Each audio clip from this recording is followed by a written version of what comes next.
Okay, what are the basics of trading? Let's just talk about trading in general.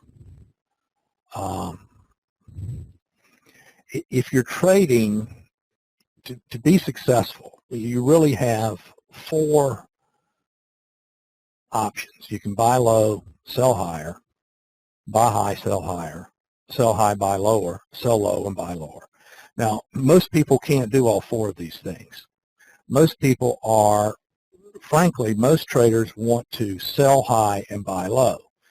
They are, in market profile parlance, responsive traders. Responsive is a term in legacy term market profile that basically is you're fading. You're fading a market. If a market's going up, you're selling against what you think is resistance or overbought. And if you're buying a market that's trending down, that's a responsive buy, because you're buying a market that's dropping, and you're fading the drop, expecting it to turn for some reason, using whatever it is that you use. Now, we do that. We do fade markets, but we do it selectively, and when we do it, it's based on the same information every time we do it, or it should be, and why we do it.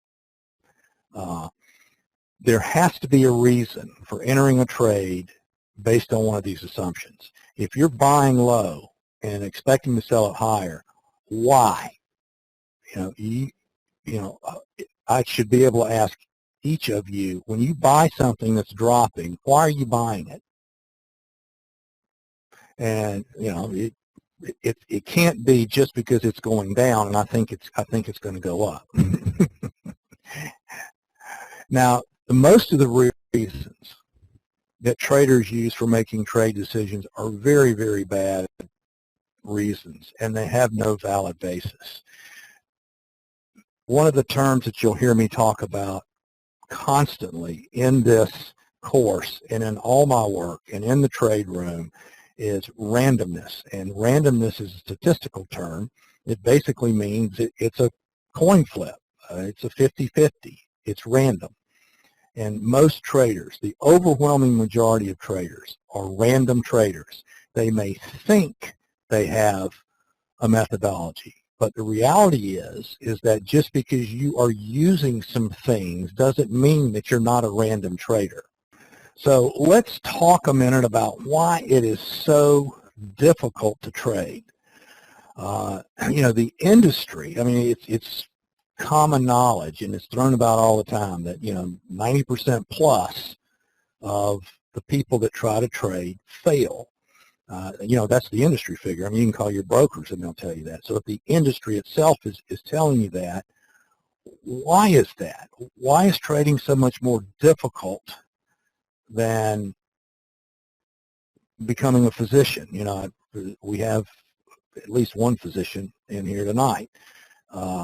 Is it that much more difficult than being a physician and being an engineer? Are traders just, as a group, stupid? And the answer to that is definitively not. The traders as a group are extraordinarily accomplished, bright people, and they come from all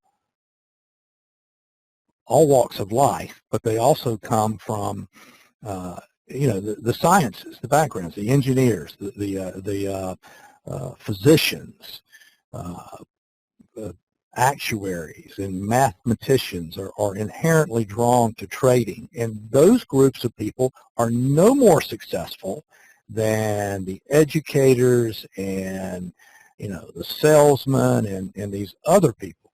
There's no correlation between profession or intelligence and successful trading, or not that I've seen. As a matter of fact, some of the brightest people that I have worked with have been my biggest failures, and maybe that's just me.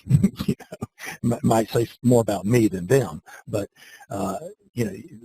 don't think for a second that if you manage to turn on your computer and log in tonight, you have passed the IQ test needed to trade.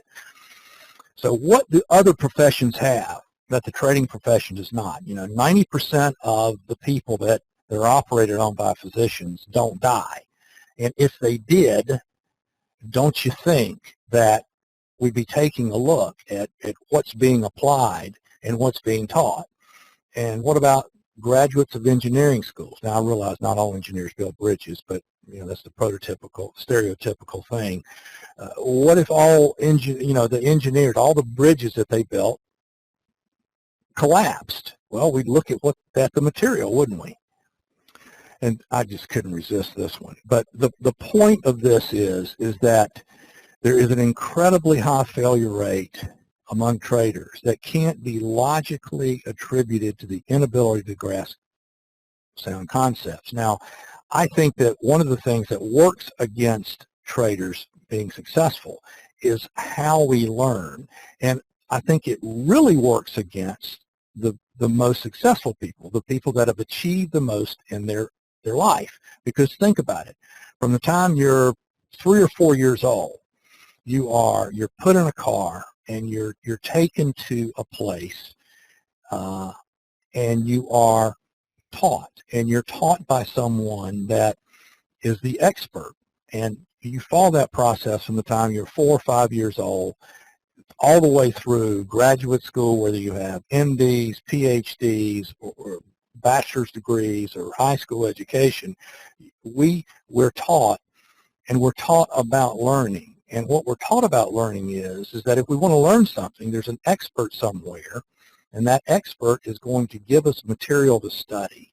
And then we're going to take that material and we're going to apply it. And we're going to take a test. And if we take that test and we don't do well, then we got to study harder. We have to go get help from the teacher, and we'll continue and we'll progress that way.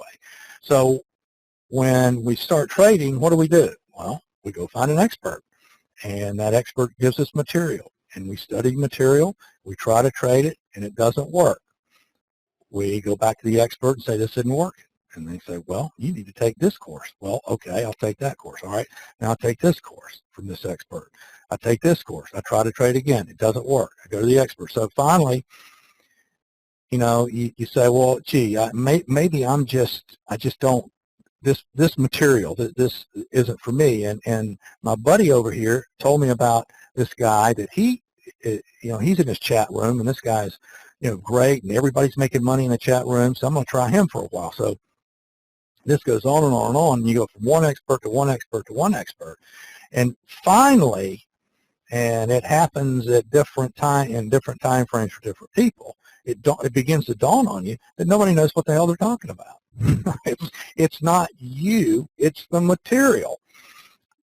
I'm the first one to tell you that trading is difficult to do, but I also tell you, if you apply yourself and you spend a year with us, you should be on your way to where you want to be in 12 months.